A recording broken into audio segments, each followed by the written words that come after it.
Hello? Are you there? Hi. Hey, guys. I'm in the shed. It's Thursday night, going into Friday. More snow falling. Great show coming. Christian Finnegan nails it, knocks it out of the park, and I interview the CEO of a technology company called Purism, Todd Weaver. I'm Pete Dominic. Time to stand up with me right now. Hey, you guys. How you doing? Thank you for joining me today and anytime that you do.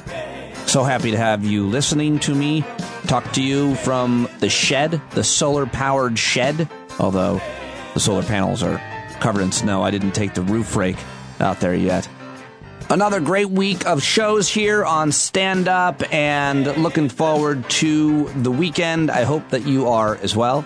If you're listening to this on Friday, I'm always self-conscious of referencing the day and date because people listen to the podcast at different times. And I like to think the interviews, a lot of times, especially my conversation with today with Todd Weaver, I always recap the week with Christian Finnegan, but I talked to Todd Weaver about technology, and I think that's pretty evergreen. So a lot of these interviews I like to think you can listen to anytime, but enough about how you listen to the show. I do it every night thinking you're going to turn it on in the morning. And if you don't, whatever, I'm just so happy to have you listening right now. Headed into the weekend. I hope that you are hanging in there, doing okay, surviving, maybe even thriving. You're a lot of different situations for people. Some people are struggling mightily and more than they ever have, given all of the parameters that the pandemic had put on our lives. And then there are others of us, I would include myself to some extent, that are thriving. I'm really loving doing the podcast here from the shed. Love connecting with so many of you. Looking forward to connecting with so many more of you. Thanks to all of the new paid subscribers. That's what this show runs on. Well, that and the sponsorship of GiveWell.org, which I will talk to you about a little later. GiveWell.org/standup. We want to thank you for all your donations and lives saved. That coming up. But I can't do it without your subscription. So go to patreon.com/Pete Dominic right now. Sign up for like $5, as little as $5. A lot of you lately have been editing your pledges upward. It's called paying more for the podcast. And I'll read the names of new subscribers and those of you that have edited your pledge up. And boy, that's awesome, because I haven't really mentioned that. You're just doing it, and it means a lot, because I need the resources to keep this baby going and to launch the YouTube and the live show. Maybe hire some people like a co-host, and maybe that's you, by the way. An editor? I don't know. Everybody, we all are connecting and networking and working together. You're all producers of the podcast if you want to be. You want to be a producer, whatever level of interest, expertise you have. So many of you have lent it to me, mostly for free. I mean, everybody is for free. And it's just been great because I couldn't do it without you. So I hope you had a good week. Lots to talk about on today's show. This first segment is The Last 24, where I go over the news, play some clips, and then we get to a news dump for you with that yet another jingle, speaking of listeners contributing, by Dan McDonald. Those have been a lot of fun this week. So yesterday, The Last 24 seems to have been very much dominated by the news about what is happening in the state of Texas. Lots of listeners down there in Texas. Hello to all of you. I don't want to name everybody off, but I've been texting a couple of you and trying to get updates and playing some clips from you this week. It sounds like the heat is back on, the power is back on in a lot of places, but not everywhere. And it's been a real brutal week. And then, of course, the story of Flying Ted, Senator Ted. I mean, I can't stop laughing thinking about the stupidity of this man, Ted Cruz, for just taking off, and all the drama around it. Like, apparently his wife and friends were in a texting conversation, and one of them leaked the text convo to the New York Times. What the F? What kind of a man? Who's dropping the New York Times link in the text messaging conversation? Saw someone mention that on Twitter. Anyway, Ted Cruz just took off when his state was under a natural disaster, been declared a state of emergency, and one of the two senators decided to go to another country during a viral outbreak and then just come right back in, by the way. Like, he just turned right around and came right back. And did he get to work? Yes. Talking to cameras. That was what he did. He got to work trying to repair his reputation, which, this one's a hard hit. This one's a bridge gate, I feel like. It's not going to go well for old Ted, I think, maybe here. I don't know. It could be wrong. I usually am. But here he is, Ted Cruz. He came back home, and the people dogged him through the airport, and the Houston Chronicle has called for his resignation for the second time. I mean, this isn't even the worst thing Ted Cruz has ever done. This doesn't even rank near it, I don't think. I mean, the guy voted to reject the election outcome. So here he is standing in front of his own house, talking to cameras and trying to save some kind of fat face. Looks like a Wolverine got stung by a pack of bees. We left yesterday. The plan had been to stay through the weekend with the family. That was the plan. And then news got out that I had left my state as one of the two senators. I just left and went to an entire another country during a pandemic. And so, I have to admit, the last week's been tough on a lot of folks. Our girls, when they got the news that school was canceled this week, they said, "Look, why don't we take a trip? Let's go somewhere where it's not so cold." And Heidi and I, this had been a tough week, and this has been a tough year for kids all across the state of Texas. And been especially a tough life for your kids, Ted Cruz, because, and it's going to be even harder. It's not going to get easier, I'm guessing, because your kid's dad is you.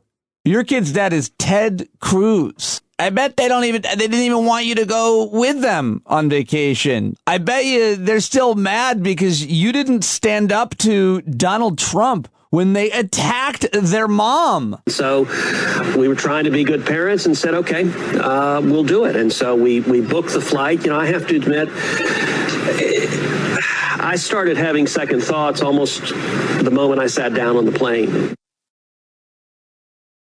I mean, as soon as I saw that people recognized me, even with my mask, because my face is so fat and wide and hollow, and I'm so recognizable because of the intense hatred that so many people have for me. As soon as I saw that they could recognize me, I thought, yeah, maybe this wasn't such a good idea to go to Cancun during a pandemic, and while the people of my state were human popsicles and melting snow to pour in their toilets so that they could flush them if they even had a toilet. Some of them were in porta potties. People didn't have water and food and fuel. And it gets worse because guess what? Ted Cruz left his dog behind. The headline in New York Magazine: Ted Cruz abandons millions of freezing Texans and his poodle Snowflake. A reporter went to his house and saw the dog. Apparently, though, the security guard, who's, I guess, living in a car in the driveway, would go in and feed the dog and maybe walk it. I don't know. But that's great. They didn't leave their dog with somebody else. Al Franken was on MSNBC last night with Chris Hayes, and he is well known for the following quote about Ted Cruz. Al Franken said, "I probably like Ted Cruz more than most of my other colleagues like Ted Cruz, and I hate Ted Cruz." Chris Hayes asked Al Franken if he'd ever seen anything quite this tone deaf from his former colleague in the U.S. Senate. No. I mean, from both a human and political level. The one thing you don't do when you have a statewide crisis like this is go to Cancun. You don't go on vacation. What you do, I know you asked the mayor, what can you do? What can you not do? First of all, you find out what you can do. You're one of two statewide federal officials. So you're asking FERC, you're talking to FERC, you're talking to FEMA, you're talking to your governor, You're talking, you're finding out what to do, and you're telling your staff what to do, and you're coordinating. You're helping. Whether it's getting generators, whether it's getting food. Ted Cruz has big donors. Get one of your big donors to fly some food in and fly some generators in. Right. You have municipal officials to work with, county officials. There's plenty to do. And definitely can't wait to share the conversation I had with Christian Finnegan where we touch on Ted Cruz. I asked him what off the top of his head he thought a senator might be able to do to help out his people when they're in such a horrible situation. And he talked for like 2 minutes listing off the top of his head things a senator could do. Great conversation with Christian today. But yeah, so I don't know what else to say about Senator Ted Cruz, who is got to be at an all-time low in his popularity. Who even likes that guy? I think nobody. Anyway, I mean, he blamed his kids also, I think. He kind of put it on them, which was, generally speaking, pretty bad form. Chris Hayes calls him Rush Limbaugh with a Senate office because all he does is talk. He doesn't actually get anything done. Meanwhile, Congresswoman Alexandria Ocasio-Cortez raised $1 million for people in Texas that are suffering. How about that? She didn't go to Cancun. She was raising money for people in Ted Cruz's state.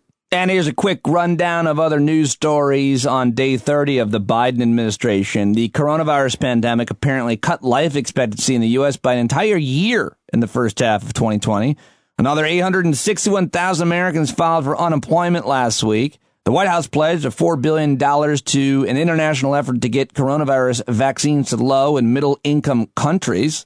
The U.S. attorney in Brooklyn and FBI are now investigating how New York Governor Andrew Cuomo handled the COVID-19 pandemic in the state's nursing homes. And by the way, a lot of Democrats are calling for Andrew Cuomo to resign in my state of New York. And that's what you're supposed to do. It doesn't matter the political party. If your leader screws up, then you can do that. I don't know the story well enough. I think that's pretty fair to say. I'm not a huge Andrew Cuomo fan, never really have been. But it's great when people in your own party hold your feet to the fire. And that's what Democrats often do and don't get credit for it. And people always both sides that kind of shit. That's changed a lot, in my opinion. Also, Democrats introduced a Biden-backed bill to remake the U.S. immigration system and provide a path to citizenship for millions of undocumented Americans.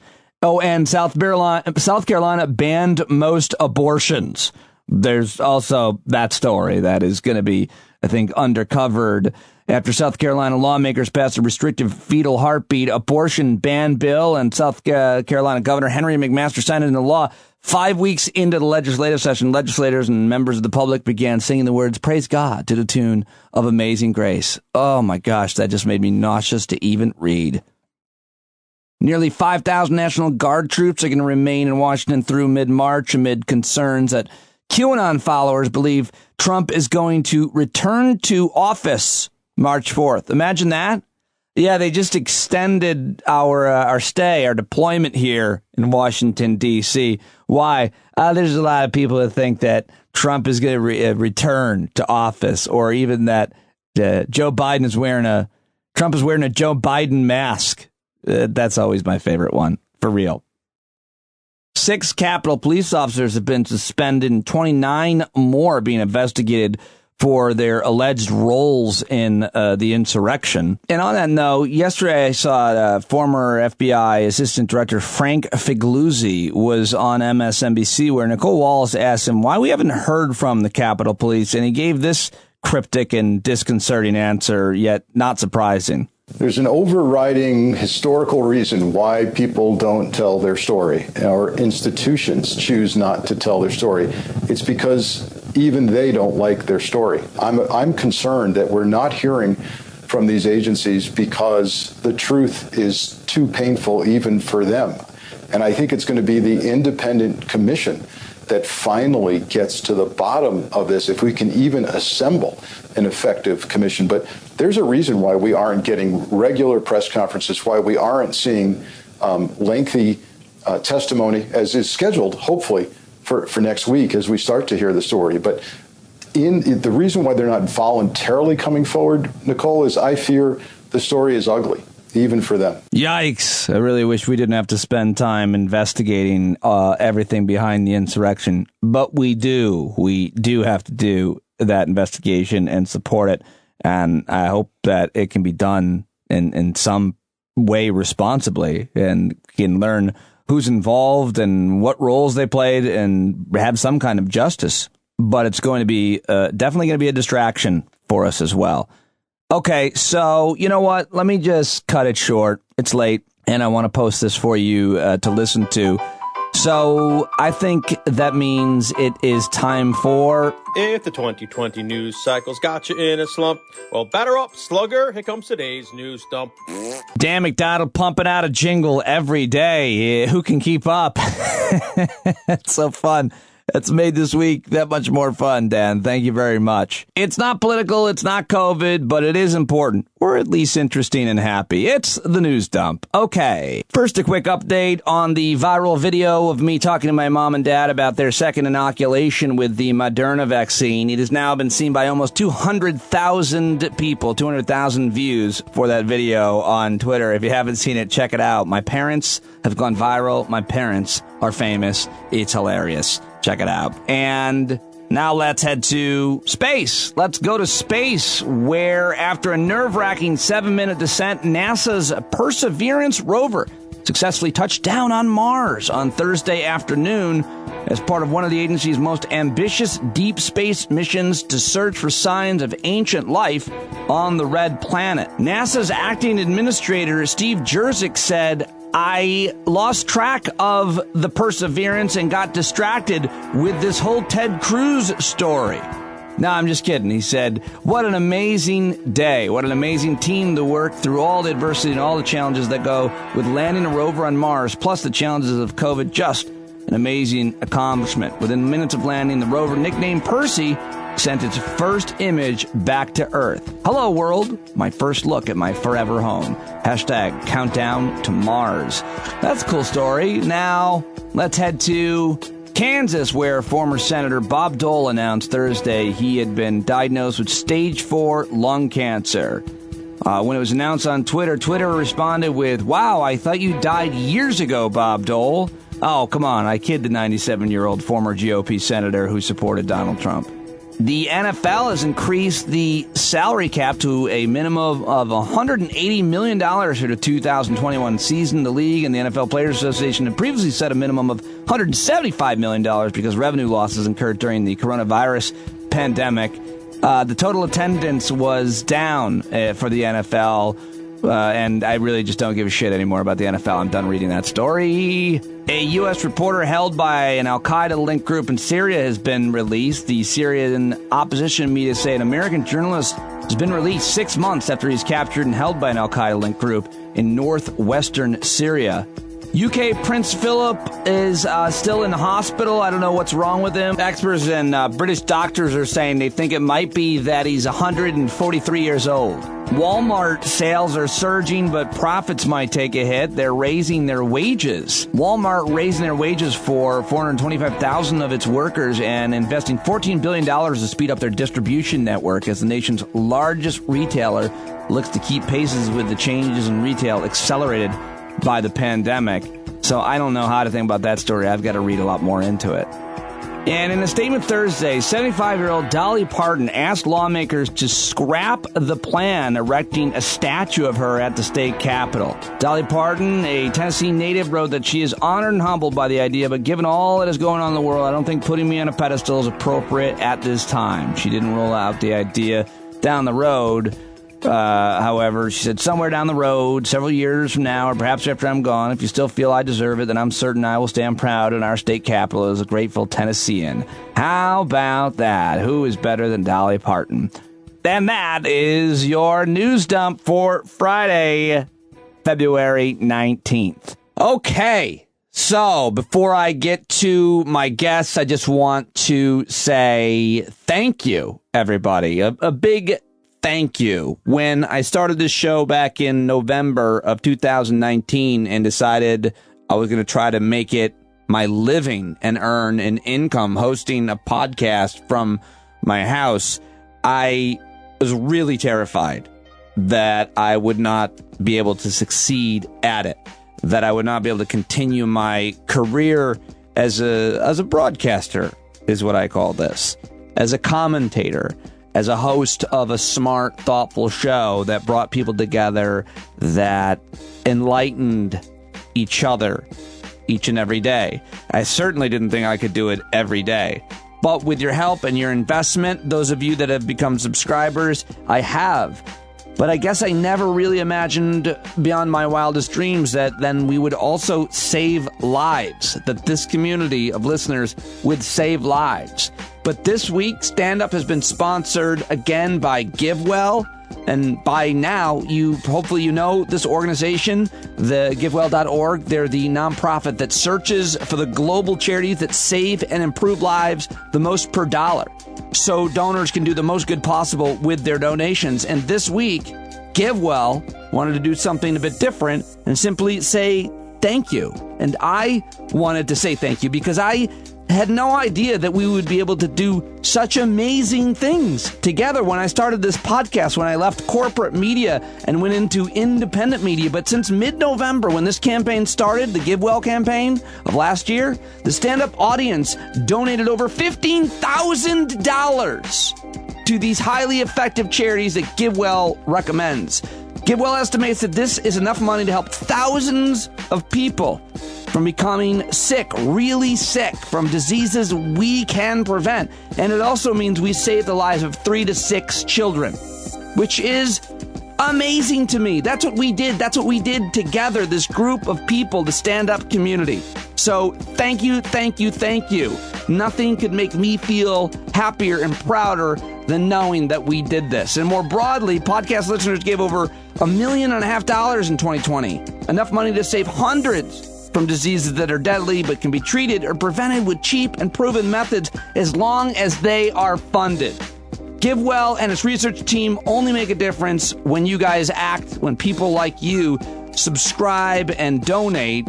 So from the bottom of our hearts, thank you. These are incredible outcomes made possible because people like you recognize the needs of others who live far from your homes, whose names you may never know and certainly most definitely will never meet, and you decided to help. So if you want to do more in 2021, GiveWell's encouraging to keep the giving spirit alive with a recurring donation. Any listener who starts a new monthly donation by the end of February will have their first month matched up to $250. So go now to givewell.org/standup and give monthly. Pick podcast and Stand Up with Pete Dominic at checkout. That's givewell.org/stand-up, select podcast, and hit Stand Up with Pete Dominic at checkout. Okay. Every Friday, I am joined by comedian Christian Finnegan, pretty much every Friday. And this Friday is no exception because Christian and I are about to start this conversation, and I'm not going to say anything bad about the first half. I think the first half of this conversation is great. But the second half of this conversation, Christian really just gets into this groove of communicating in the way that I love that he does and explaining things that I want to say but can't come up with the words to say them. That's what he does here every Friday, and this is such a great conversation. We covered the Texas freeze and Ted Cruz and Rush Limbaugh and regulation versus anti-regulation and so much more. He is one of my favorite comedians and has become one of my favorite cultural commentators. I so value his opinion and thoughts on things. He's on Twitter at Christ Finnegan.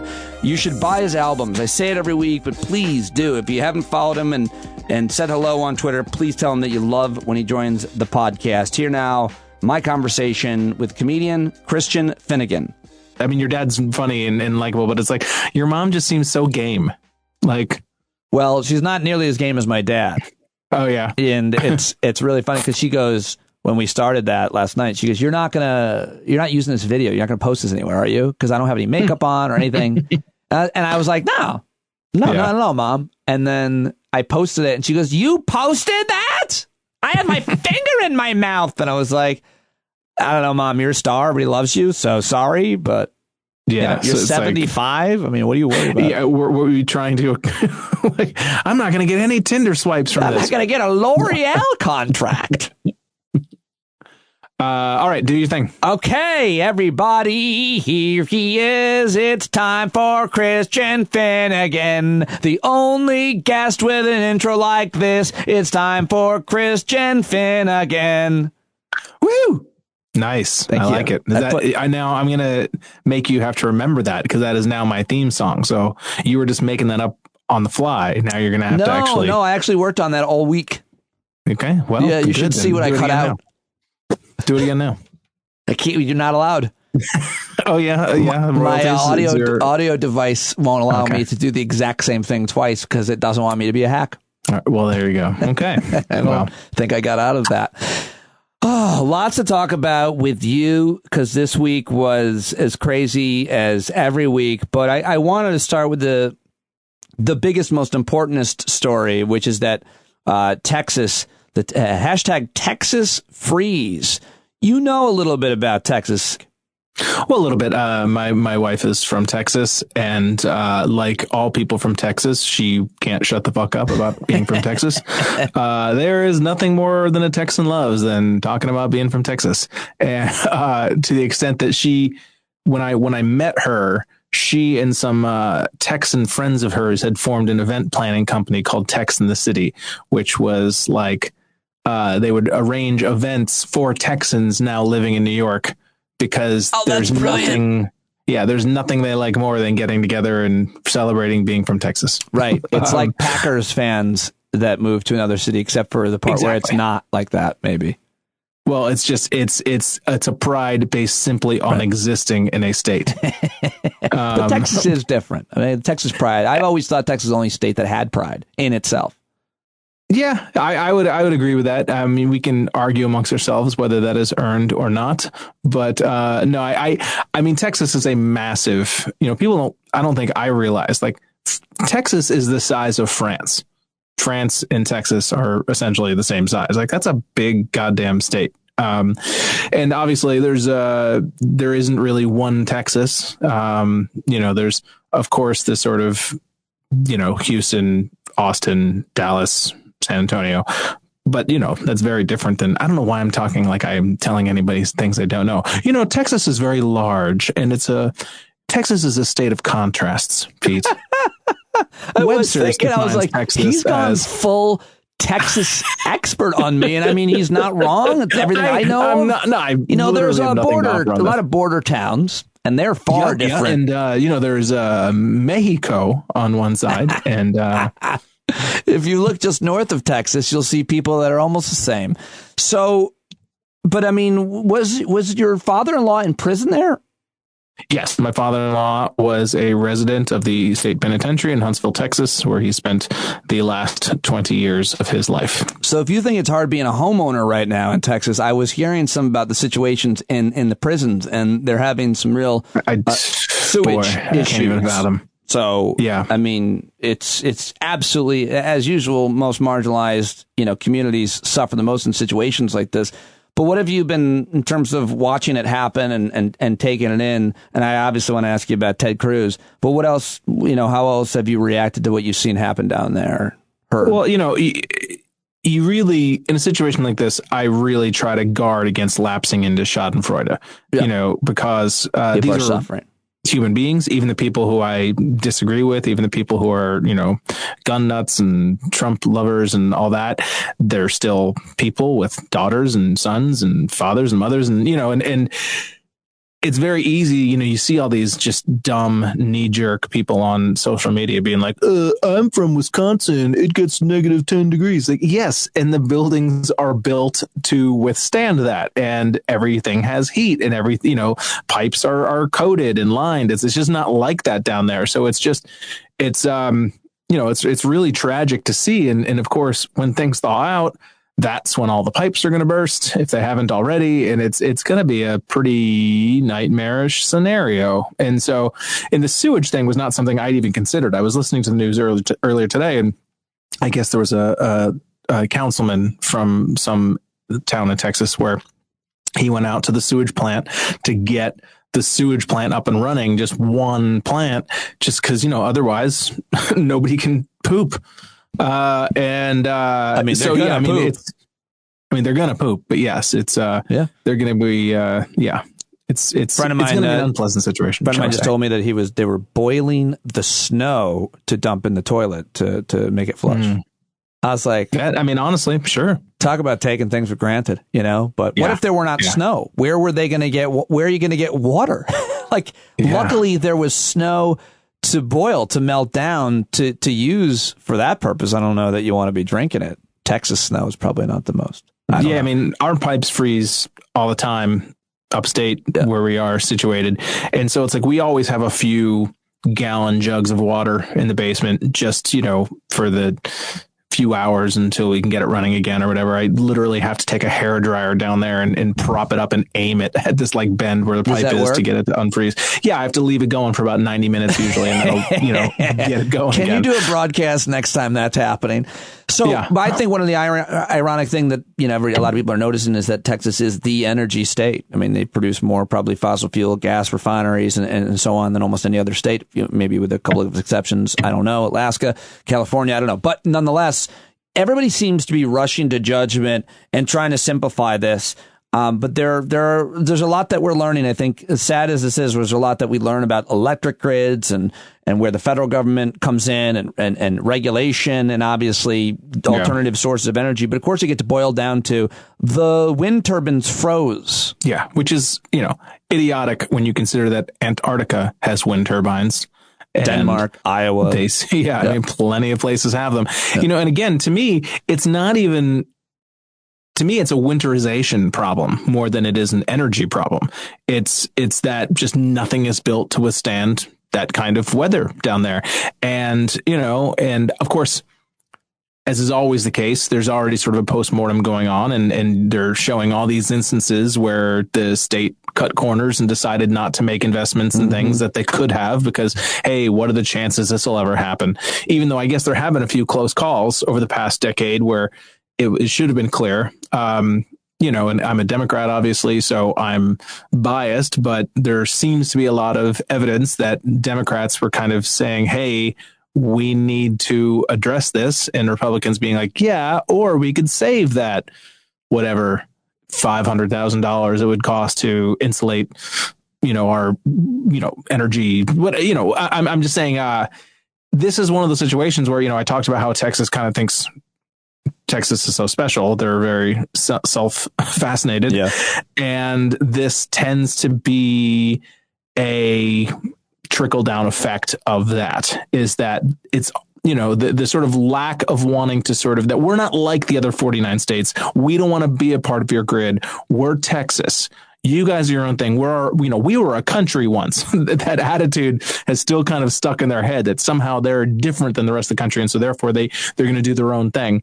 And, you're seeing the result of sort of that sort of Texas libertarian, don't mess with us, we're going to go our own way attitude. I feel like we have so much evidence of when industries are lobby hard and by the right politicians to deregulate the industry, to get the rules that have been made for good reasons taken away so that they can make more money and, put profit over people and so on. Like, we have so many examples of that. And I have an example in my own personal life. I've mentioned a little bit my saga here, where the government regulation is punishing me in an unfair way. And I mean today. Yesterday, I got a letter from the government that said I had to take the awning down off of my shed because, as you may remember, my neighbor was complaining that I was doing construction. Wasn't doing construction, but apparently the awning I built 10 years ago is too close to the property line. That's against the regulation. In my case, it's stupid. It's not doing anything. It's backed up against the woods. There's no danger. There's no problem in any way, but that's the regulation, and so I have to abide by it, and so I am. And so I am, because I like rules. They're there mostly for good reasons, so people don't get hurt and get ripped off. And that's, I mean, this is the struggle constantly. It's like, what is a good regulation and what's a punitive bureaucratic nonsense regulation? And this is the sort of push and pull. And I think these things constantly have to be, analyzed and judged, because a lot of times in the libertarian mindset's defense, I do think that sometimes sort of bureaucrats and apparatchiks will use regulations as a way to come to, in the same way that your neighbor is using this silly regulation to sort of attack you, that there is a point where regulations become so overwhelmingly taxing, literally and figuratively, that they disinspire entrepreneurship. They stifle innovation. That is all true. But, you were talking about how you like rules. It's like, I always try to think of rules as agreements. These are agreements that we're all agreeing to in order to sort of facilitate us all not murdering each other. And so, yes, as you were saying, this rule is kind of fucking you over, and that's why you have legal avenues to sort of appeal things and all that. Now, granted, it's very possible that the average person, such as yourself, is going to get worn down by the just bureaucratic monotony of trying to, appeal a situation like this, and you might just give up and just take it down because fuck it, I don't have time. I already started taking it down. I mean, I'm not, I don't think I even have any legal recourse because I don't. But I mean, I don't know. I don't think I agree as much with that as you described the libertarian mindset in terms of, like, I think most regulations are there because there was a need or interest. I think, if anything, sometimes well-intentioned laws and regulations get put in place and have the wrong effect or the too much of the wrong effect. I think that's more likely the case than a bureaucrat, because the bureaucrats don't want to deal with the regulations either. That just makes more work for them. They'd rather have the thing, run smoothly. And then when it comes, but sometimes though, there is that sort of the cliche of like, oh, you need to get the blue paper signed, and then you go to the window with the blue paper. It's like, well, I need the pink paper signed. I mean, that's not completely silly. I mean, that is something that everyone encounters. I guess yes and no. I mean, I'm sure there's plenty of examples. I don't have one from my life with the government. Mine comes from the private sector at SiriusXM. We wanted to get anything done, we had to get 5 signatures, and it took months and months and months. And that's the private sector, a for-profit, quarterly capitalist company. True. Yeah. So I just feel like it's overplayed about government, because government regulations usually come because someone fucking got killed because they drank the wrong thing, or whatever it is, or because they ripped somebody off, or because they didn't bury the electric line, low enough and the neighborhood blew up. But I don't know what I'm talking about because I've never ran a business, so I shouldn't be spouting too much out of my ass. I mean, seriously, a lot of the complaints come from business owners. I think the happy medium is that, things need to be regulated more, but the regulations need to be a little bit more nimble and tweakable. So that they're not just kind of painting with a broad brush. There's always going to be the situations where they just need to be a little more adaptable to particular situations that people encounter, whether you're running a business or you have an awning on your shed or whatever. People who I think hate regulations the most, in my experience, have been truck drivers. They hate the rules of the road. They want to be able to drive like 24/7 and, sure, whatever. Yeah. Let me ask you about Ted Cruz. What do you think of, I saw what he did and I was like, Senator Ted Cruz of Texas.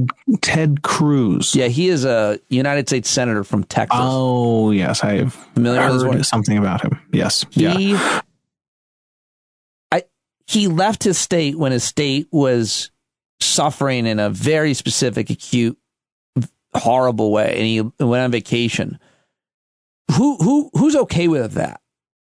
Like, what kind of a person? Like, this doesn't become political to me. I mean, like, a lot of mayors and governors have gotten caught in that way. I mean, even the Prime Minister of Australia took off during the fires last year, I think, on vacation. But, like, it's a terribly stupid thing to do. But it seems like, how are you not outraged by him at that? Anybody?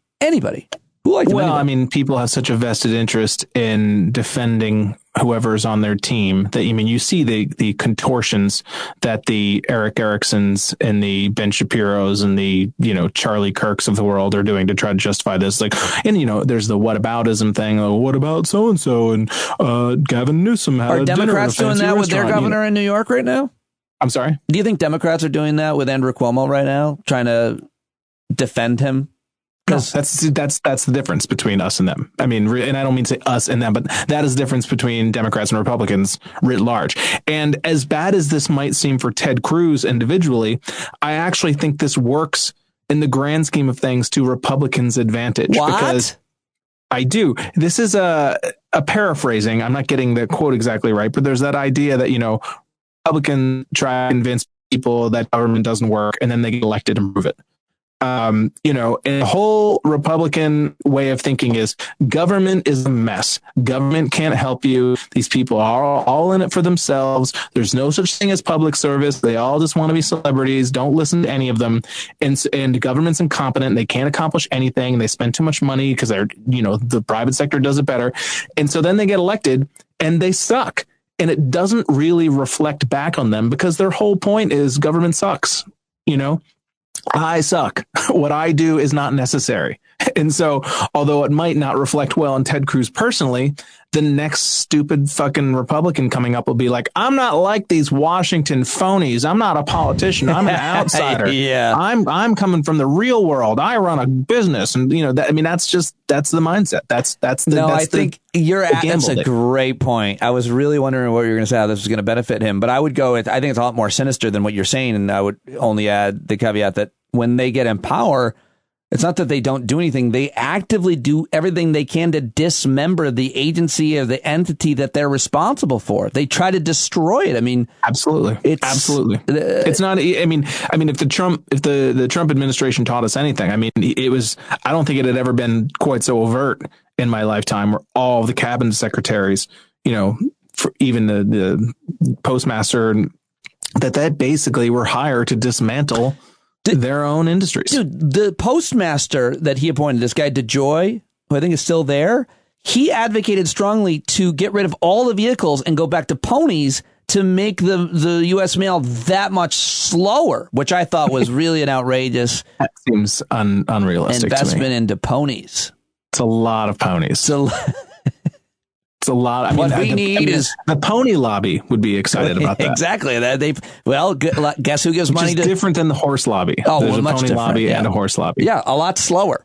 So that's an interesting perspective on Ted Cruz. Do we need to say anything more about Ted Cruz other than? Well, I will just say, again, when you see the defenses of Ted Cruz by the Eric Ericksons of the world, it goes to show you that there is this mindset. What did he say? How did he defend basically him? It's like essentially it's like, what do they expect Ted Cruz to do?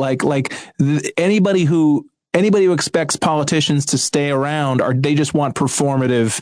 They want him to show up and do photo ops. There's no point in him being there. He's a U.S. senator. This is a state controlled thing. It's completely stupid. And so you can complain about the optics, but him being there or not being there is immaterial. Essentially, that's the viewpoint. I have a very long rant that I want as a result of that give, but I want to hear what do you think that a U.S. senator should do when his or her state is in the middle of a natural disaster? I mean, you can go from the very specific to the very broad. Literally, even just going out and bringing potable water from house to house. I mean, yes, that is a very sort of photo op-y Cory Booker kind of thing to do, and you can kind of, call that virtue signaling or, saying that you're just doing it for optics or whatever. But it also is of literal help. Maybe it's a drop in the bucket, but it is helpful. You can go out to the sewage plant and make sure that it's getting running. You can bring attention to things that might not otherwise be getting attention. You can coordinate between mayors of certain towns. Like, oh, you have a warming center that only is at half capacity. Well, this town over here, they're at more than capacity at their warming center. Let's get a fucking van and drive some of these people over here. I mean, there's so many little things that you can be doing.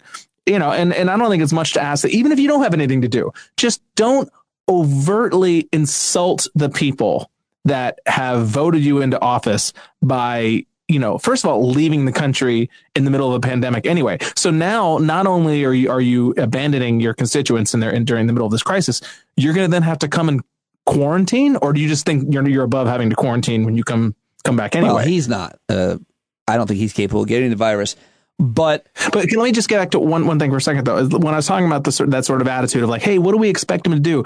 People have got it into their heads that the only reason politicians exist is as sort of totems or avatars of our specific grievances.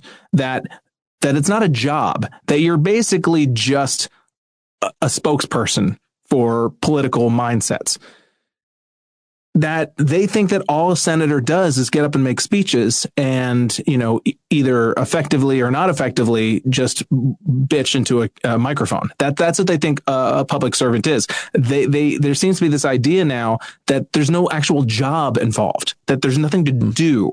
And, maybe that's increasingly true, but I think that that's one of the reasons that people like Trump and Josh Hawley and, a lot of these people get voted into office, because in the voter's mind, I'm not voting for somebody to actually coordinate between local mayors. I'm not voting for somebody to, get their hands dirty and do any actual work.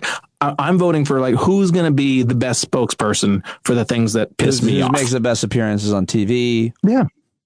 That's so many great points. I mean, do you realize that you rattled off a long list of things that a United States senator could do during a natural disaster without ever being asked that question or ever even thinking about it? Because it makes a lot of sense. I mean, you just listed so many different avenues for help that he could be providing. That's literally just off the top of my head. I know. I'm sure I could think of 20 more, yep. And anybody could. But the only thing that you didn't, mention, the only thing I would add is that if something's wrong with your community or with your state, and you're a leader in that state, you're a politician in the state, you want to really understand that problem and have thoughts about that problem. And if it's a problem that's happening before your eyes, a natural disaster is very easy to watch unfold. Katrina, or a hurricane, or the wildfires. You want to know exactly how people are dealing with it and where the suffering lies, and you want to know that. And then you can talk about what you might do. But you would want to know what the problem is. Be on top of the situation, know what's going on. Especially to me, if you're from the political party whose mindset is states' rights. That, we don't want the federal government telling us what to do. Okay, that's all well and good if you're doing it yourselves. If you're on top of shit yourself. Right. Now, again, Ted Cruz he's a U.S. senator. He's not a state representative or whatever. But still, though, you are the conduit between, the nation of Texas, this island of Texas, as how they sort of think of themselves, and the federal government. So at the very least, you could be on the phone with the Biden administration. What are you doing to help? Well, there's so many fucking things. I was shocked when Joe Biden declared Texas natural state of emergency, because Texas did not vote for Joe Biden. Yes, I hope that the people listening to this can hear your sarcastic tone, because I do think that some people have even gotten that into their head that this is somehow a weird thing. And this is the disadvantage that Democrats are always going to have. And there's just no way around it, is that if your position is that government can help people, then you have the burden of actually having to help people and having it be effective help.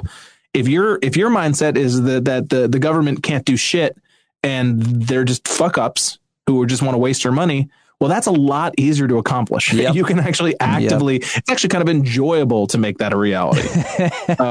You know what I mean? It's much easier to throw sand into the gears than to actually clean the sand out of the gears. Yeah, to be the problem rather be the solution. What about Rush Limbaugh dying this week? What do you think of speaking ill of the dead? Generally speaking, when it was revealed he had cancer, I'd have to go back and check my Twitter feed, but I don't think I really complained or made jokes about it, because I heard you gave it to him. I did. I gave him thought cancer. I can't extend this into a bit. It wasn't. I got off into an unfunny foot. And I started. It was contrived. You can't give a person. Go ahead. No, I just think, generally speaking, when somebody's diagnosed with cancer or, ALS or, the horrible things that are going to happen to each and every one of us soon enough, there's a humanity, just the fact that, my fear of human frailty in general prevents me from celebrating someone's disease most of the time. But when somebody dies, I don't really feel bad about it anymore.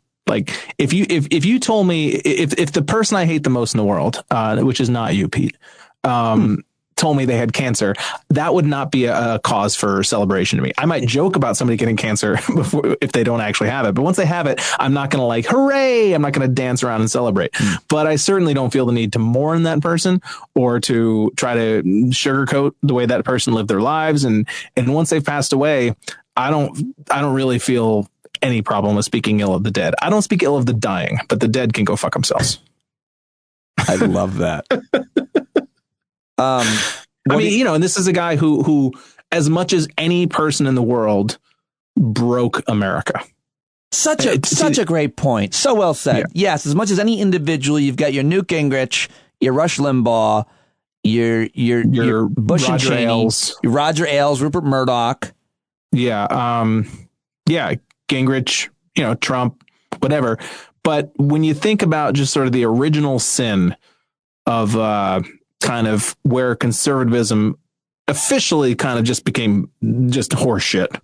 Now, granted, maybe if I was older, I would have placed it somewhere else. But it's like Rush Limbaugh was the first person whose whole brand, his whole identity just seemed to be about being mean to weak and disadvantaged people. That was it. It was sort of stoking the, not just the fear, but the glee of seeing the suffering suffer. If that makes sense. Makes a lot of sense. And I'm just letting it sit because it is so true. I mean, I think Rush Limbaugh, you said made what did you say? The conservative movement a joke, bullshit. It went from advocating for certain policies and thinking, having a larger, more intellectual discussion about the role of government, much less foreign policy, the role of military endeavors, all of those things that were interesting to discuss, to radio theory, like the Rush Limbaugh's influence on actual governing is nothing like that ever occurred on and has ever occurred on the left or with liberals. No. There's never been. No, there was no focus on actual policy. It was purely a punitive, angry mindset of punishing the people who, are poor and weak and are not white and disadvantaged or overlooked, and to comfort to comfort the comfortable, essentially, and to not just comfort the comfortable, but to convince the comfortable that they're actually the oppressed. Yeah, and that's where I wanted to go with you, because before I hit record, which I was talking about this comedian and his post about whatever it was, the COVID lockdowns. Is it like I will never listen to anything political you say if you weren't against the lockdowns, that we were all made into, I don't know what he said, but just some bullshit about, yeah. And my comment was just that there's, what was my comment? About grievance, about this passion to get to this. These are the contortions that people will go to convince themselves that they are the oppressed, when they are actually the oppressor, or at least benefiting from the oppression. Do you know what I mean? Like they might not individually be oppressors. I'm not saying a lot of these people, some of whom are friends of ours in the comedy community or whatever, they're not going around oppressing people, but they are benefiting from that oppression on a daily basis. And not only will they not accept that, they will contort their brains and they'll become fucking Simone Biles in order to convince themselves that, you know what, I'm the one who's really getting screwed over here. Well, just one more thought from you on the psychology behind that. Like, where does that come from? Like, why do I? Well, it seems unnatural. I think it's a few things. I mean, nobody on an individual level feels like they have it easy. I don't feel like I have it easy. I feel like my life is really hard. And so when someone tells me, hey, Finnegan, my life would be so much easier if I had the things you have. Of course, my first instinct is to be like, fuck you, I'm miserable. What are you talking about? I'm miserable. I have problems with these family members. I have all the problems that we all have. And so it's hard and uncomfortable to sort of sit in that space of knowing that you have advantages and that you have sort of built-in societal advantages. And a lot of people can't just sit in that place and acknowledge that. And so they have to find a way to tell themselves that this is not actually the way it's happening, and that actually I'm the one who's getting screwed over. You know, I mean, there's nobody who you will come to hate more than someone to whom you owe money. If that makes sense.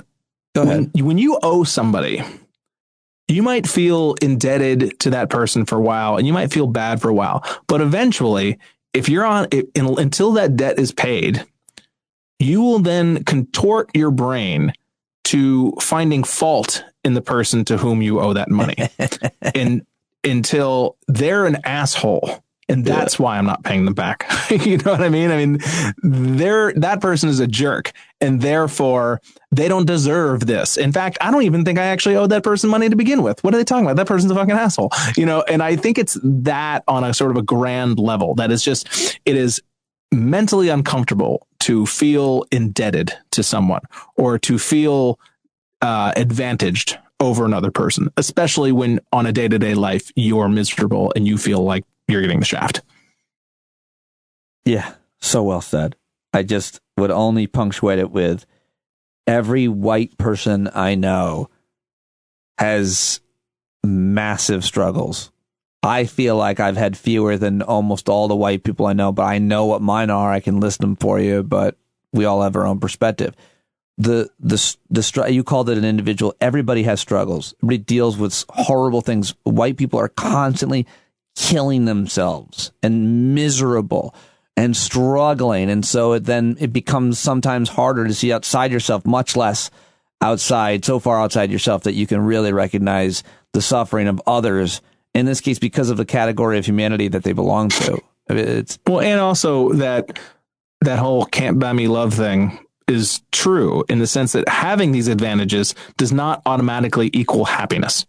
And that can have its own negative effects on your psyche, is that I have all these advantages and I'm still fucking miserable. And how is that person who is poor, how are they happy all the time? How are they laughing all the time? How do they have such a happy mindset? I mean, you'll see people in social media, people of color, black people specifically talk about how black joy is revolutionary. That the mere act of living well and being happy and being joyful is an act of rebellion. If you are a black person in this country. And I think that they're right in the sense that it infuriates a lot of white people.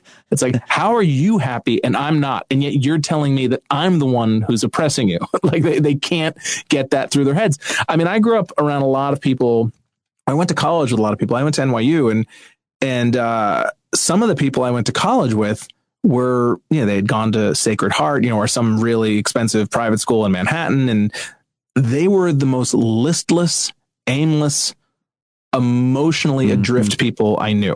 They didn't have any sort of idea about what to do. I guess I'll become a party planner. They didn't have any, the path. There was no sorry path. To anybody who's a party planner. Yeah, no offense. I mean, my wife was a party planner for a while, but there is a thing that happens when you have certain advantages that it makes it harder to appreciate things. And you're like, well, if I had all these advantages, why am I still so unhappy?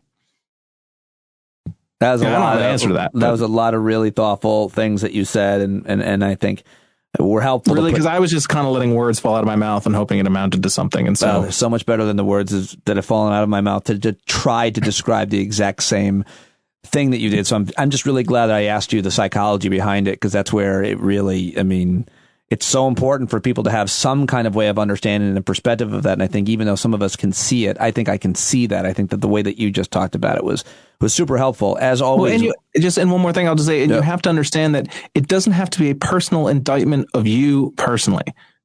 To accept that these things are systematic, I always try to, and taking racism as one example, and I'm not saying it's all race. Some of it, there's a big overlap between race and class and gender and all these things. But I like to think of these things like pollution.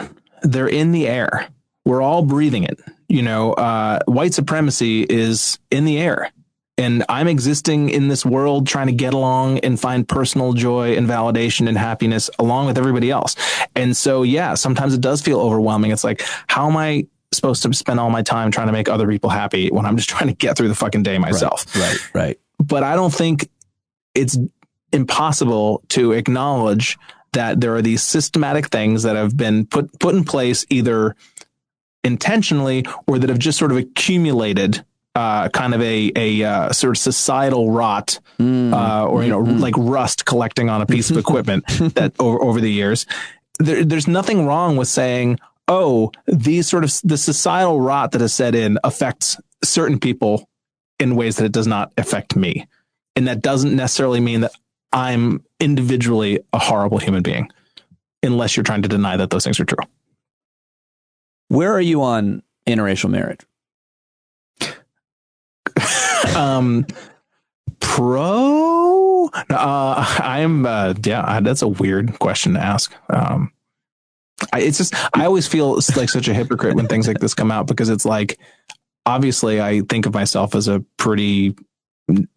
as anti-racist as a lazy white dude in his late 40s can be. I like that.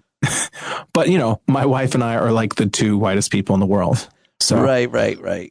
Culturally, or you mean in terms of like your preferences and things? Well, just in general. I mean, it's just like, you're definitely not. You as I know enough about you guys in terms of food, drink, music, and entertainment that you're definitely not the whitest people in the world. Well, I just mean like genetically. We are. Okay. The sun is a real problem for you, is what you're trying to say. That's what you mean? Yes, it is. It is an issue. Thank you so much. As always, I love the way that you put things with words and stuff. I love the way you put things with words and stuff as well, Pete. God, I love that guy. Boy, I love our conversations.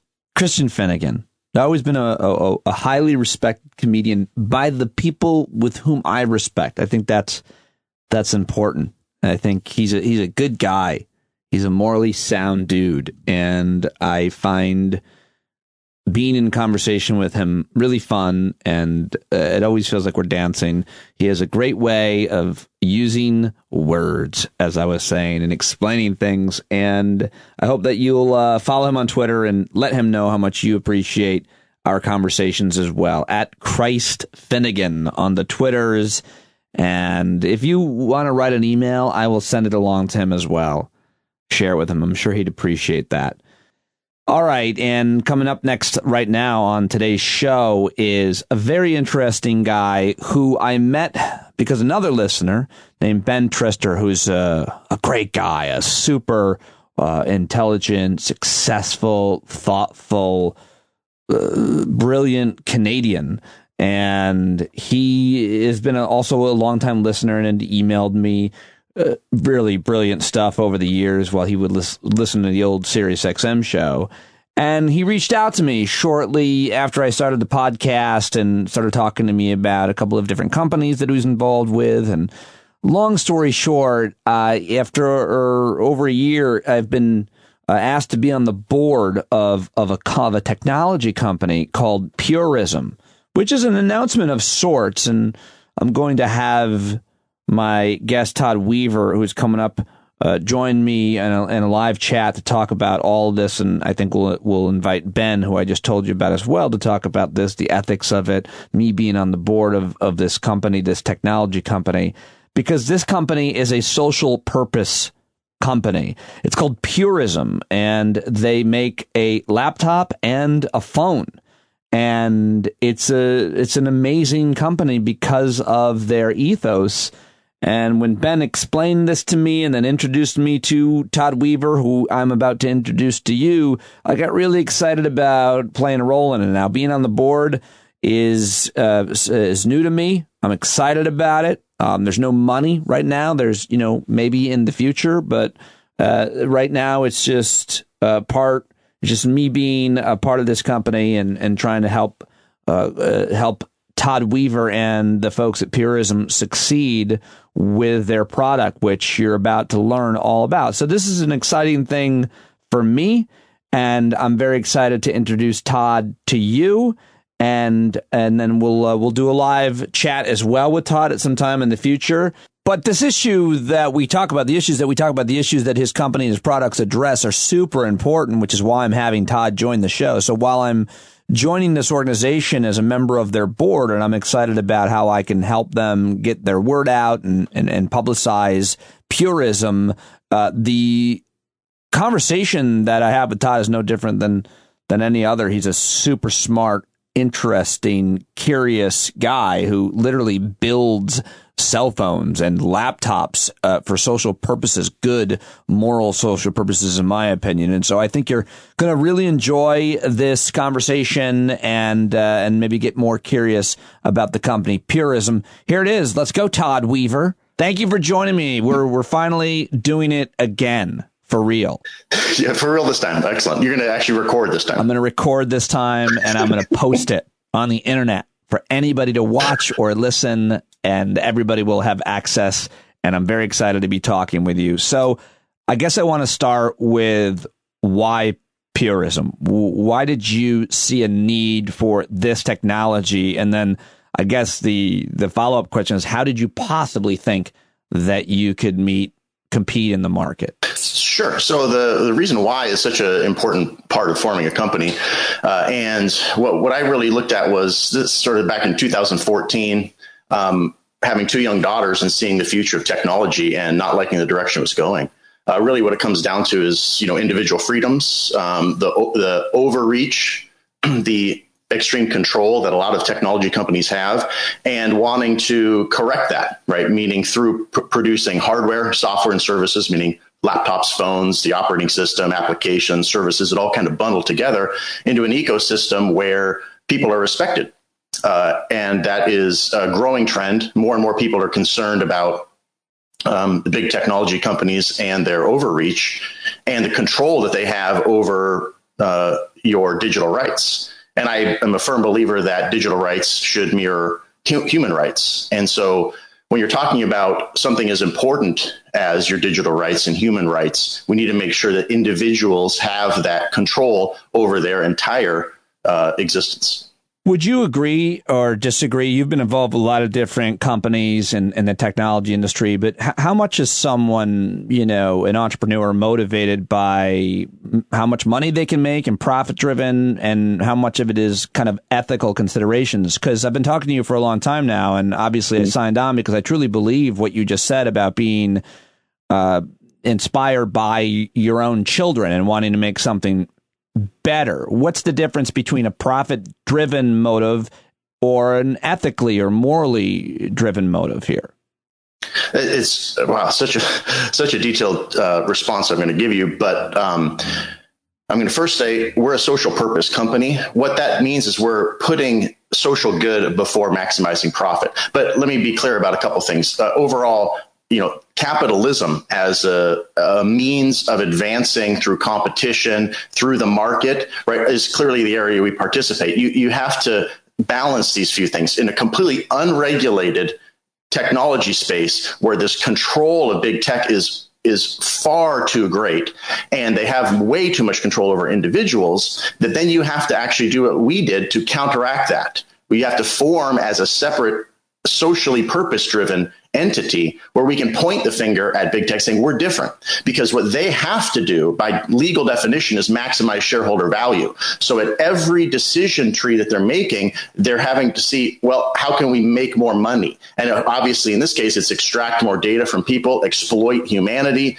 right? And right algorithms are going to keep you on sites longer. And we're taking a completely different approach, but we incorporate it as a social purpose company so that we put those things before maximizing shareholder value.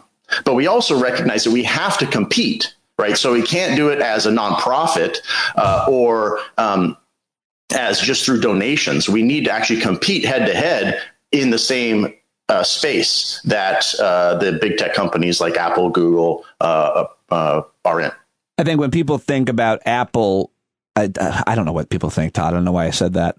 That was a really arrogant way to pose the question. But I feel like a lot of people think more about the hardware. They think about the phone and they think about the computer or the watch or the iPad, the tablet. Mm-hmm. And you can't have any of those devices without all of the software. How do you explain to folks how important the Mac operating system is to Mac, and to another extent, obviously, how important Microsoft Windows has always been to a number of different hardware manufacturers that make computers that work for that? How do you explain that relationship to me? To explain it to my 13-year-old daughter who has no idea what an operating system is. Sure. So I'll give a little bit of a history lesson. So it used to be back in the day that you'd buy hardware and you could put whatever software you want to on it, be that Windows or DOS, et cetera. And then there was a, GNU Linux operating system. There's a bunch of other variants that you could install. But Apple really did an amazing thing where they're talking about convenience. And this is something I harp on all the time. Convenience, where you have this complete bundle. So you have the hardware married with the software and then these services that come with it. So in the end, you're buying a device, but in the case of Apple, you actually end up just renting it because the operating system they have complete control to. So I like to give the analogy of like owning your car or owning your home. When you own something, then you can do with it what you desire, as long as within obviously the bounds of what's legal. And then, but with Apple or Google, as far as phones go, that you're just renting them. They have the ability to change anything on that device, and they do. They can remove an app, and then you have no more access to that application any longer because you have given up all of your digital rights to basically enter into their entire ecosystem. I know. I can't get on my Parler account anymore. yeah, I'm sure. Yeah, all of your followers have well, gone away. That is, I'm making a joke, but that is an example where Apple and Google did remove an app. I couldn't think of any other example. So one of my favorite ones, of course, is Amazon with the Kindle that actually removed 1984, George Orwell's 1984. I mean, like, it's almost like you can't write that. They took that book is no longer available? At a period of time, people had 1984 on their Kindle. Yeah. Then Amazon removed from their own device that they thought they owned, but they were just renting it, actually removed 1984 from their Kindles. So Apple, Google, they can deplatform and remove anything that they desire because they have way too much control over the entire distribution system of applications to their devices because, again, they own them. And so when you rent the device, they can do whatever they want to that device. You don't have any say or any control. And so there's plenty of other examples. An example where there was sort of big tech versus big tech was Facebook tried to do an end run around Apple by installing some applications that weren't complying with Apple's terms of service. And then Apple actually completely removed that application, Facebook's application, from the App Store. They did? And so, yeah, not Facebook Messenger or Facebook the app, but an application that was basically having kids engage and sign terms of service that they could be monitored as what they're doing on the device itself. Yeah. And then also Facebook had employee applications that they were utilizing through the Apple App Store. And so Apple decided to just yank those. So there's a lot of these examples. Developers overall can feel this pain, right? That they have to submit an application. And even worse, they have to pay Apple, right, on an annual basis just to have an app. App developers, you come up with a game or something that helps you find a parking spot.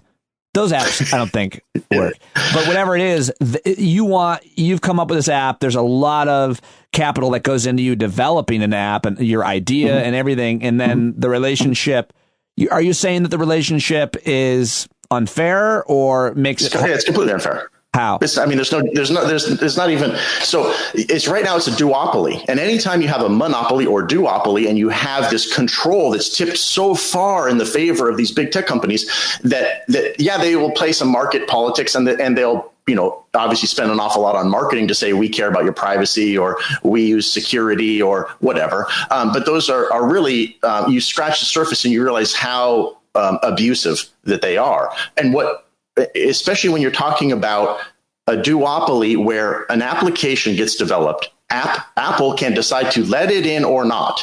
Whereas the entire internet and everything else you're dealing with, right? You can create a website right? Your website can exist because you've registered the domain. You have all sorts of freedoms to be able to host it anywhere you want. It's not going to get deplatformed unless you're doing something illegal. When you move to an Apple world or a Google world, or if you're on a Facebook or any of these other platforms, because it's centralized, they have their terms of service. And they have every right to kick you off. That's the problem, is that they have way too much control, right, way too much power, and they shouldn't have that. And so this is something that we are, have been working really hard to make sure that there is actually an alternative, but most importantly, a convenient alternative, right? What I want at the end of the day is you can look at an iPhone or a Google Pixel, and see one's running the Apple's version, iOS, and one's running Android. And then you have a third version, the Librem 5 phone running Pure OS. This is not Android or iOS. That means you have complete control. You own the device, and you can yet still install applications. You can also go open up a browser and go to any website and install those things as applications as well. So having complete control of your technology means you have digital freedom. And that is important because, again, it happens to be your digital right. So very well said, Todd. But the duopoly, just to be clear, is Google and Apple basically have the entire market on both the hardware. Well, not the hardware, because you got a bunch of different makers for the Google that run on Google, right? Mainly, I feel like Samsung. But Apple is social. It's socialism. Apple makes the products, and the products only run and work for Apple, the software. I don't think I explained that very well. Doesn't matter. People know it's called vendor lock-in. It's called vendor lock-in. So what they do is, so having a really good and convenient ecosystem is very important. It means you can participate in digital society. You have ease of use, a lot of tools. But one of the things that I state a lot is that all the technology advancements that we've been able to see don't have to come at an expense of your digital rights. We can have all the amazing things where we have interoperability, right? So if you do something, you can also cross-post it. It can exist somewhere else. You can have a device that isn't entirely locked into the entire Apple ecosystem where they have all the control, or the Google ecosystem where they have all of the control. And so, of course, Google allows other manufacturers to manufacture devices that run Android, because to install applications, you have to have a Google account. You have to go through the Google Play Store, right? And sideloading things becomes really complicated, extremely painful, and only a few people do it. What we're looking at doing is competing head-to-head with a convenient alternative that's not Android or iOS. And it's still taking us time, and we have to continue to work really hard and grow. But overall, we've already seen triple-digit growth year over year, which means we're obviously on to the right path. I'm sure if you're listening to this conversation or watching it, you probably have questions for Todd and not for me. If you do, you can email them to me, standupwithpete@gmail.com, and I'll send them to Todd. And also, Todd, we should just get you on a live forum and take questions about all of this. But can you help me understand what my digital freedoms charter should look like, and why I should care about it? I mean, I just give away everything. Like, I just don't think about it. It's so much easier to not think about the consequences of your actions and be like, no one's going to care. No one's going to watch me. No one's going to take my stuff. No one's going to steal my identity. And for anybody thinking about it, I'm joking. I've got it all locked down. And of course, I have an arsenal of heavy weaponry here in the shed. Don't come for me. But why should other people care? I think if someone says that I have nothing to hide, why should I care? It's North Korea welcomes you. It's, what the individual freedoms are fundamental rights. OK, these are things that you have that you should be able to protect. And then you can share the things you want to. When somebody installs a webcam outside of your window and puts a microphone in there and they're physically out there, you would call the police. Right. So, but right now in technology, it has complete access to every millisecond of all of your use. So this is, again, where it's so important is that you have the ability to share what you want to share. There's nothing wrong with that. That's excellent. But when it's a complete invasion of everything that you do, and let's be clear, the things that you do online are now for the majority of people more than they do in the physical world. And so the treasure trove of data that also is a permanent record, it doesn't go away, right? It doesn't forget the same way you forget, like, what was that I said, last week? a permanent record. And so that information is used and abused. And what we need to do is have it where all the advancements we're making with technology can do so ethically. And basically what it really comes down to is sort of more like a Hippocratic oath of technology to not exploit humanity, right? It could be just as simple as something like that. So what is it that Purism does differently, and why should people want to buy your computer, your phone? Sell it, sir. Well, sure. So the key piece is the reason why we exist. We manufacture hardware, software, and services into a convenient package, be that laptops, phones, or even servers for enterprise. And what we have is a complete package. So you buy it and you have peace of mind that you're completely protected. There is no exploitation, no backdoors, nothing that you're going to do unless you actively give that up. So we're basically starting off at a position where you are in complete control and own your digital life. That is a fundamental shift from everything in technology right now, where you are the product, and it's just you're fighting against trillions of computers. In our case, we start you off on an ethical path, and then you can continue to walk that way, or choose every so often if you want to post a social media platform or something like that. You're then only sharing that picture or post, not your GPS location of where you are every millisecond of every day. But how do you as a company compete with Google and Apple when they're basically are a duopoly and they say, listen, you work with the two of us or you don't work. You don't get any work. Yep. We're not going to make our apps available for this Purism or any other third-party hardware or software. We own you. And I mean, they compete with each other, of course. And I mean, how do you come into that market and offer a product that we are going to want because Apple and Google won't let you? Yeah, so there's a lot of differentiators that we have, which means it's also strength of market. So it's not just a first mover advantage and then they come in and change their ways. We have a series of things that are so different compared to big tech that it's going to take them a long time. We're going to have to grow into immense market share to then actually eat their lunch enough that they start to care. So a couple of key pieces behind that. The first is we always release all of our source code because the security market requires the ability to audit source code. So, because I know how you like to quote Reagan. So he said at one point, trust and verify, right? And so this is an important part of the security model is if Apple will just say, trust us, we're good. Right. Or Google say, yeah, trust us, we're secure. But the fact is you have no way to verify those claims. And so the same way that you look at an analogy of like organic, because I know you like to buy organic food. So if you see the little USDA organic on there, then you recognize that, OK, that has been verified by a group that's gone out and actually tested the soil. And if you trust the government agency if you trust the government agency that Ronald Reagan tried to destroy. By the way, Reagan should have said that to Ollie North. But yeah, go ahead. The analogy is still working, even though I'm trying to poke holes in it. Yeah, sure. So the USDA, when you see that, you recognize that there has been verification that it is organic.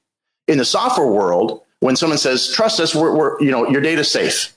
You're like, well, yeah, okay, but how do I verify it? And there's no way to verify it. So we release all of our source code. That verification allows trust to be built and third-party verified that there are no backdoors. We're not spying on people's data. And therefore, we have this length of credibility where the competition simply refuses to participate in that. That's a key and fundamental difference. The other thing that we do when we manufacture devices is we make sure from the hardware level all the way through software, applications, and services that there's nothing that phones home. So your GPS only stays local, right, to the device itself, right? So you can pull it up on a map and see where you are, but it doesn't phone home sending data to third parties because you know that as soon as it gets to those third parties, it spreads to other parties and that data is permanently stored. And it's that information is only going to grow in its exploitation of you, right? And so in the end, you think, well, it's not that big a deal if somebody knows where my GPS location is. But it is. It's a huge deal. And given a choice, right, the reason that people are sort of falling in the, I have nothing to hide, it's not that big a deal, is because you don't have an alternative, right? But if you got a choice of saying, here's one that completely exploits everything that you have, and here's one where you have complete peace of mind and you're completely protected, right? If they're just as convenient, and that's a piece we're continuing to work on, if it's just as convenient, then the majority of humans will choose the one that is ethical. Right. It's the fact that there isn't a convenient alternative that is why you start to see this sort of like, well, I'm just going to kind of keep painting myself in this corner here that it's okay, not that big a deal. But it is. And this is an area that we recognize. And all of the trend lines are going that way. Right. From, U.S. Manufacturing, secure supply chain, making sure that you have all the software available to audit, making sure that you have peace of mind, that you can participate in digital society, but completely protected, means that everybody's on a level footing where their digital rights are completely intact, and then they can choose to give them up through consent. That is a critically important business model, and also one that we are so different than everything else in technology. The convenience point is a really good point. I mean, it's obviously if it's affordable as well. I mean, it makes me think your technology or this conversation makes me think a lot about renewable energy, and that people aren't going to get an electric car unless it works, goes just as far, it's just as affordable as their old Honda or any other combustion engine car. And even then, they might still not get it because it's new and they're scared of it. But if you make it, maybe a better example would be like my lithium battery powered, lawnmower and all those things, because though it's annoying to deal with oil and gas and have problems. And so these ones don't break down. The point being, they're more convenient. Their ease of use is easier. And this is the same thing that you're talking about with your phone, with your laptop, right? It's convenient and affordability. It comes down to really two C words: convenience, so that you can participate in digital society without any worries, right? And then also control, which you need to control your own life, right? And then you consent into giving to others, as opposed to right now, it's complete abuse and you have no way to actually protect yourself. And so convenience and control are the two most important words in technology. And right now, the big tech companies have way too much control and abuse that power. And we're fighting that piece. And then we're also recognizing that the ability to grow and have massive market growth is making sure that product is convenient to use, right? It's not like if I gave you a list of 35 things to go configure your laptop to make sure you're actually protected, you're going to start off on number one, get confused and say, I'm done, right? Where what you want to do is you just want to like buy the product, plug it in or turn it on. And you're like, good. It all works. I'm happy. I can, but then the other piece behind it is the fundamental movement of digital rights. And this is something where, the majority of people desire to protect their digital rights, and they have concerns over their digital footprint. And so this is clearly the trend lines there. What we need is the following piece that we're obviously doing, which is creating that convenient alternative. I'm going to add three other sort of ways in which Purism advances this. So there's anytime you're talking about a movement overall, right, there's the regulatory angle, there's the advocacy angle, and then there's the market angle, right? So what we're solving is the market angle. We're providing a product to the market, and the market can vote with their dollars to invest in a future that they want to see about ethical technologies. The second area we do is advocacy. We talk about and explain to people what the problems are and how we fix them, but overall, as well as point to other groups that are also respectful. And then the third area, regulatory, right? Because, if you're somebody who doesn't want the rules written, they'll be written for you, right? Yeah. So you need to make sure you're involved in writing the rules that actually make it where we can have, and Purism publishes a digital bill of rights, that these are the things that would create an ethical society. And if we can work with regulators to actually understand, like even have them comprehend that, now I get why Twitter is so bad, right? Because it's a vendor lock-in. There's no interoperability. It means they have way too much control. They become a platformer. Are they going to be completely regulated, or should it be where we enforce interoperability? I'm going to give you one analogy that highlights that point. So if you remember back when you had a phone number that was pinned to a carrier, right? Then Congress actually stepped in and they said, you should be able to take that phone number and move it to another carrier. Right.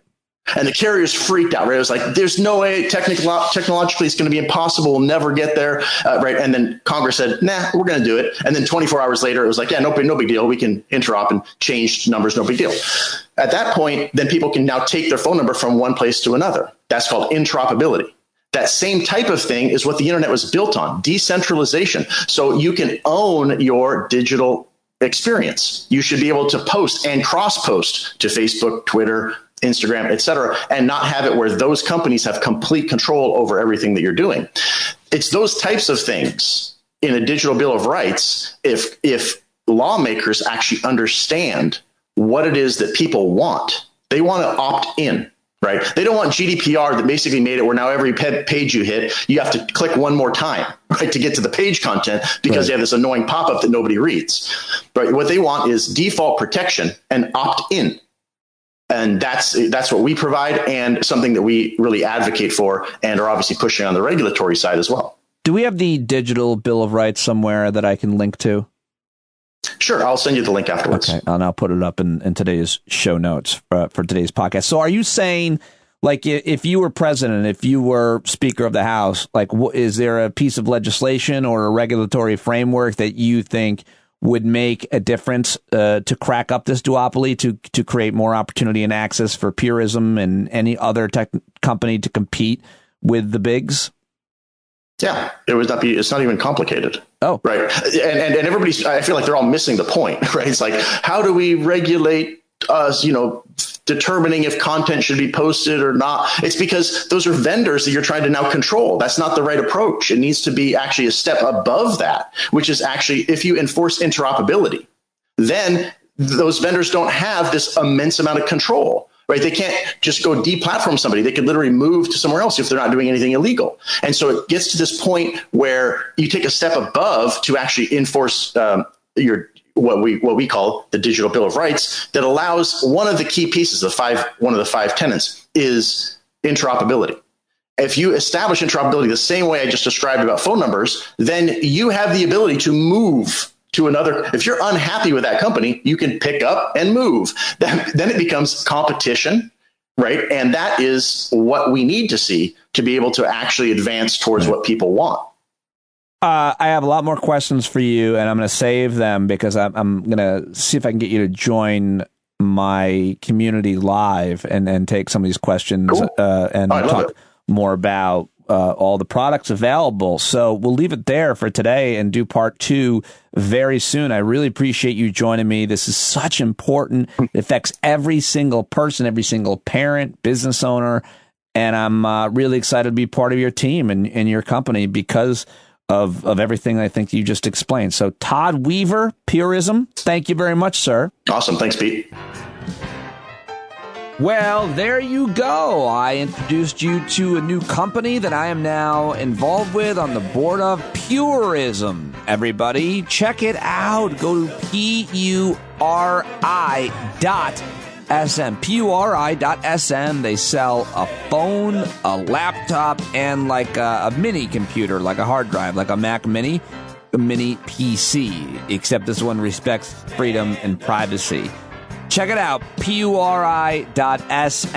That's Todd Weaver, the CEO of the company. You'll be invited to join him and I and others in a conversation about technology, and I think I should get my brother to join that one. He'll be great.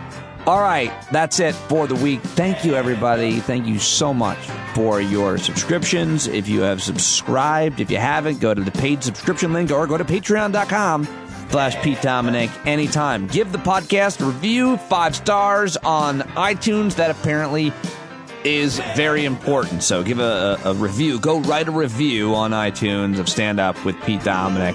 Spend your entire weekend trying to figure that out, because I never can.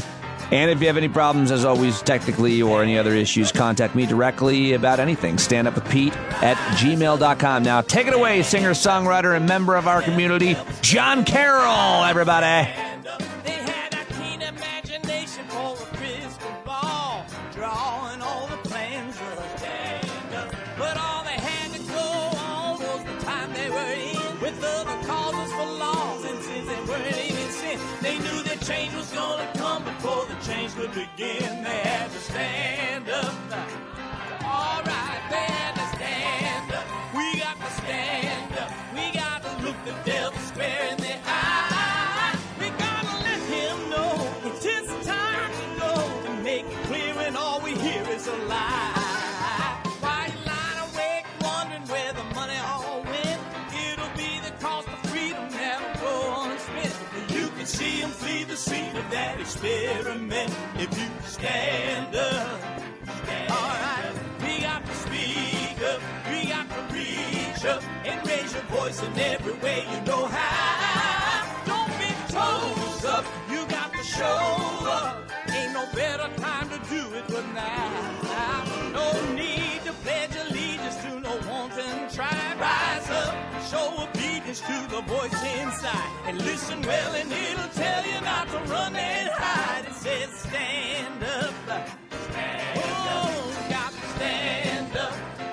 Ooh, come on, just stand up. Everybody got to stand up in the darkest hour. Stand up. People got the power. Stand up. Come on, come on, come on. Come on, come on, come on. Come on, come on, come on. Stand up.